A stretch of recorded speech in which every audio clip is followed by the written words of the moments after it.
రకరకాల టీజర్స్ తో hype create చేసిన కల్కి 10th ట్రైలర్ తో వస్తోంది. 7th రిలీజ్ చేద్దామనుకున్న సాంకేతిక కారణాల రీత్యా 10th ట్రైలర్ కి ముహూర్తం ఫిక్స్ చేశారు. పాన్ వరల్డ్ గా రిలీజ్ అవుతున్న కల్కి పై భారీ అంచనాలున్నాయి. ఆల్రెడీ ప్రమోషన్ స్టార్ట్ చేసిన టీం దేశవ్యాప్తంగా 4-5 భారీ ఈవెంట్స్ ప్లాన్ చేసింది. అవి ఎక్కడో చూద్దామా? 15 రోజుల క్రితం హైదరాబాద్ లో జరిగిన బుజ్జి రివీల్ ఈవెంట్ తో కల్కి ప్రమోషన్ స్టార్ట్ అయింది. ఆ తర్వాత బుజ్జిని ప్రమోట్ చేస్తూ రకరకాల వీడియోలు రిలీజ్ చేశారు.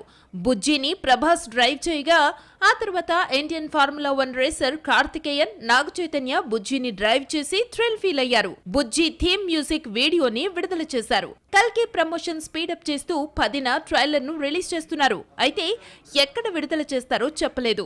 రిలీజ్ డేట్ 27 దగ్గర పడడంతో ఢిల్లీ, ముంబై, హైదరాబాద్ లలో భారీ ఈవెంట్స్ ని ప్లాన్ చేస్తున్నారు. ఆ తర్వాత చెన్నై, బెంగళూరులో జరిగే ప్రోగ్రామ్స్ తో రీజనల్ లాంగ్వేజెస్ ను కవర్ చేస్తారు. పాన్ వరల్డ్ మూవీ కావడంతో చిత్ర యూనిట్ విదేశాలకు వెళ్లనుంది. కల్కి ఇండియాలోనే హైయెస్ట్ బడ్జెట్ 600 కోట్లతో రూపొందింది. బిజినెస్ కూడా భారీగా జరగడంతో ఈ మొత్తాన్ని వెనక్కి తీసుకురావాలంటే టికెట్ రేట్లు పెంచుకోవాల్సి ఉంది. దీనికోసం 2 తెలుగు రాష్ట్రాలలో టికెట్ రేట్లు పెంచుకోవడానికి నిర్మాత పర్మిషన్ అప్లై చేస్తున్నారని తెలిసింది.